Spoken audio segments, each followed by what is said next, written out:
Hello again, everybody, and welcome to my Smackdown review for October 19th, 2012. Show this week comes from Memphis, Tennessee. And the show kicks off with The Miz in the ring, sitting in it.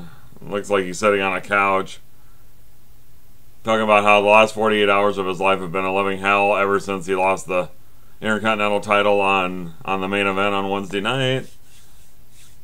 Basically, he just says that he's going to invoke his rematch clause against Kofi at Hell in a Cell, and then that once he regains the title, Kofi's life will be a living hell. And speaking of hell, his guests on Miz TV are the WWE Tag Team Champions Team Hell No, Kane and Daniel Bryan. And basically, Miz gets on him for not being a real tag team because they have their separate entrances. And then he basically says that they're going to lose their tag team titles against whoever wins between Rey Mysterio and Sin Cara versus the Team Rhodes Scholars on Monday Night Raw this week.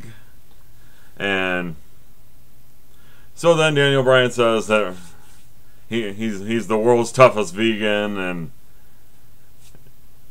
they're not going to lose because of me. And then Kane says some things also. Daniel Bryan did mention about defeating Big Show in 45 seconds, and lo and behold, we get the Big Show coming down in the ring. Basically says he has no problem with Kane, even though that's going to be another match on Monday Night Raw this week, coming up. But he has a problem with Daniel Bryan talking about how he defeated him in 45 seconds for the World Heavyweight title. And then he basically says he's going to knock him out if he mentions it again. And then we get Dolph Ziggler and Vicky Guerrero coming down to the ring. Surprisingly, we had no "excuse me." But anyway, he basically thinks Ziggler says he's gonna cash in Money in the Bank at Hell in a Cell. Doesn't matter if it's against Sheamus or Big Show.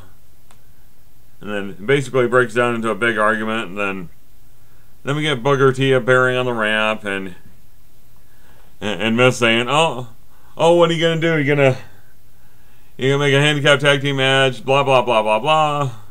Can you dig it, sucker? Goodbye. Hey man, see ya." But no, he ain't gonna do that. But what he does is he makes a match between Team Hell No against Dolph Ziggler and the Big Show for later on. And then coming up next, The Miz will take on Chase Oliver, 68's favorite wrestler, the Apex Predator, the Viper, Randy Orton. And so the match gets started, and early on in the match, they show ADR and Ricardo up in a luxury box. And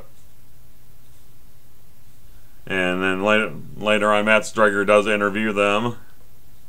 And this is actually another pretty decent match. I mean, if you watched the main event, if you saw the match between Miz and Kofi for the IC title on Wednesday night, if you give Miz a chance to work a longer match, he can actually do a really good match if you give him time.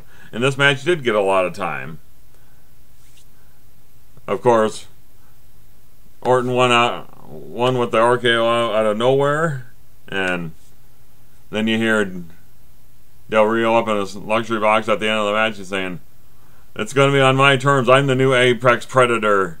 And so that basically ends that.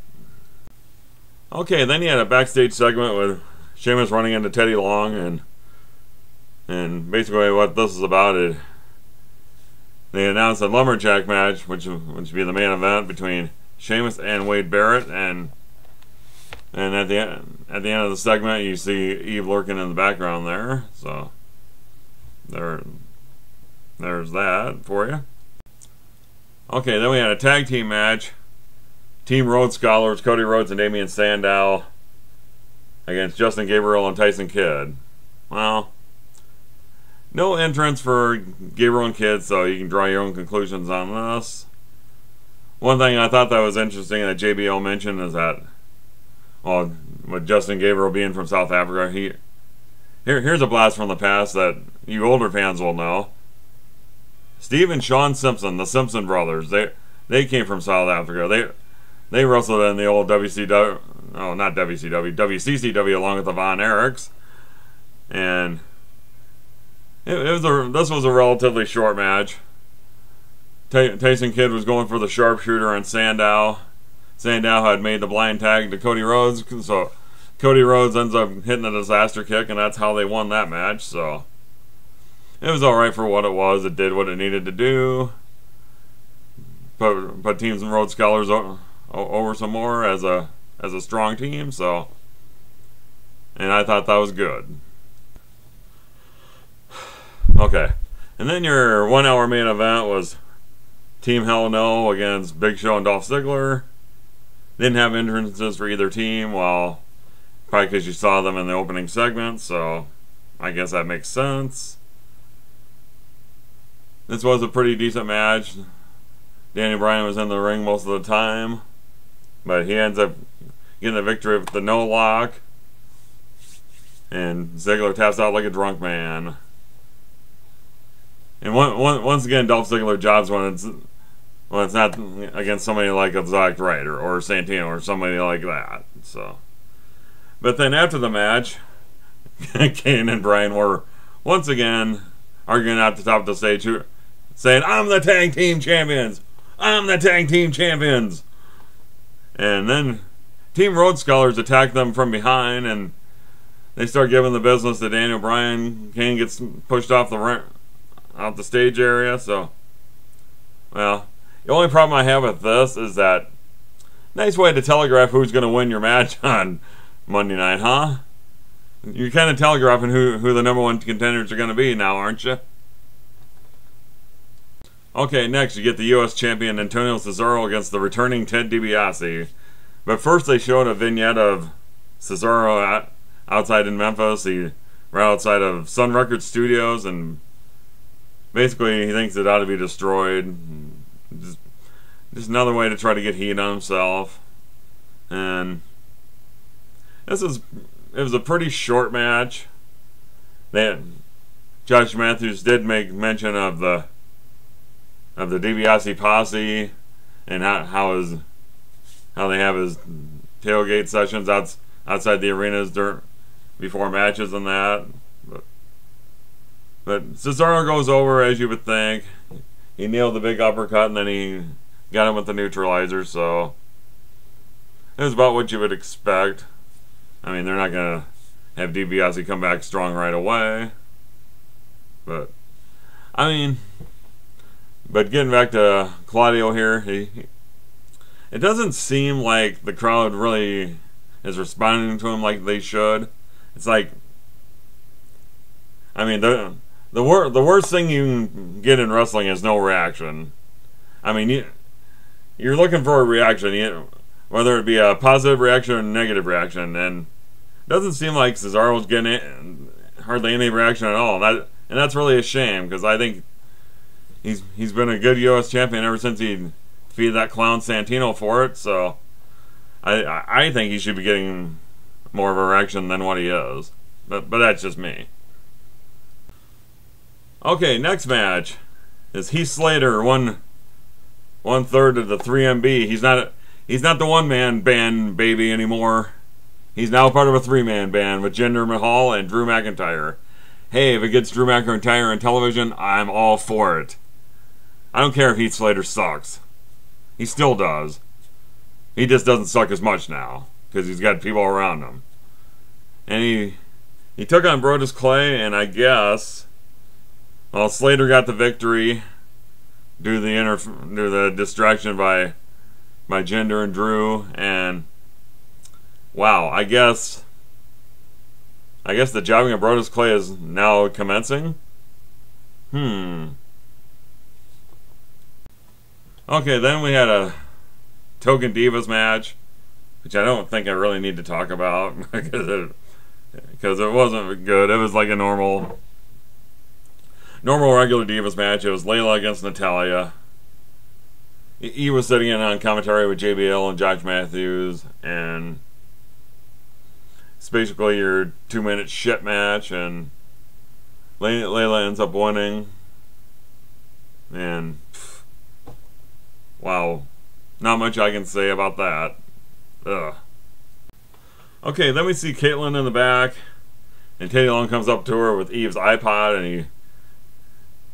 I like how they're continuing this storyline about who really attacked Caitlyn at Night of Champions in the backstage area.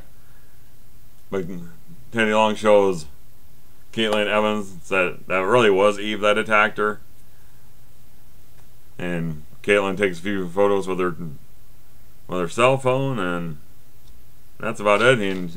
And she's going to confront her. We'll see when that is. So at least they're continuing a Diva storyline. Okay, and then we get to the main event, which is the lumberjack match between Sheamus and Wade Barrett. And I've mentioned this before, and I'm going to mention this again because I think it really bears repeating. If they're going to have Wade Barrett be like this bare-knuckle fighter going back to his roots and this sort of thing, why the fuck isn't he wearing jeans? I mean, he's wearing normal wrestling trunks, and that's bullshit. I mean, seriously, I mean, this is something that they got to go all the way with. If they're gonna have him be this character like what he was when he in England, you know. It's like he should be wearing jeans. He shouldn't be wearing wrestling boots. He should be wearing like boots or some shit. But anyway, I would think that I would have thought this would have been a great feud, like after Sheamus got done with the Big Show and that. This would, if Sheamus were to continue to hold the title, I think Wade Barrett would be a worthy challenger for Sheamus' world title. Because I mean, you got a built-in rivalry anyway, because with Sheamus being from Ireland and Wade Barrett being British and that, and it's just like, I mean, that's a natural rivalry right there. I mean, the English and the British, the English and the Irish hate each other, basically. But anyway, it was a pretty standard lumberjack match. I mean, you had later on, towards the end of the match, you had a big melee outside the ring, and towards the end of the match, Team Hell No comes running out from the back area, and they try to get at the Road Scholars after they were attacked earlier in the show. And Sheamus ends up hitting the bro kick out of nowhere, and he gets the win. Ugh. Yeah, the way they book Sheamus is just, it's almost like you can't get anything over on him. It's like it's almost as bad as Cena. Cena almost never loses either, whether it's by cheating or whatever. It's like it's basically the same thing with Sheamus as you have with Cena on Raw. But anyway, at the end of the match, or after the match got over, Ziggler attacks Sheamus from behind with the zigzag, and he goes to cash in his Money in the Bank, and then Big Show gets up on the apron, and BAM! WMD, and Ziggler's knocked out. And then Show goes up to the top of the ramp, and he basically says, what I did to Ziggler is what I'm going to do to you. I'm going to be the next world champion. So that is all for this show. Alright, my final thoughts on this show. I thought the opening segment was pretty good. I mean, it did set up a couple matches later on in the night. The Road Scholars match was decent. The Miz Orton match got a lot of time, and that was a good match. Miz can actually work a longer match, and he can do well doing it. And then the Lumberjack match, that was pretty decent also. Then once again they tease Ziggler trying to cash in Money in the Bank, and he headed off at the pass by Big Show. But all in all, it was. I mean, it wasn't a terrible show. It was pretty decent. Not a great show by any means, but it was pretty decent. But anyway, let me know what you thought down below. And this is Marvelous Mark signing off for now. And I will talk to you later. So long.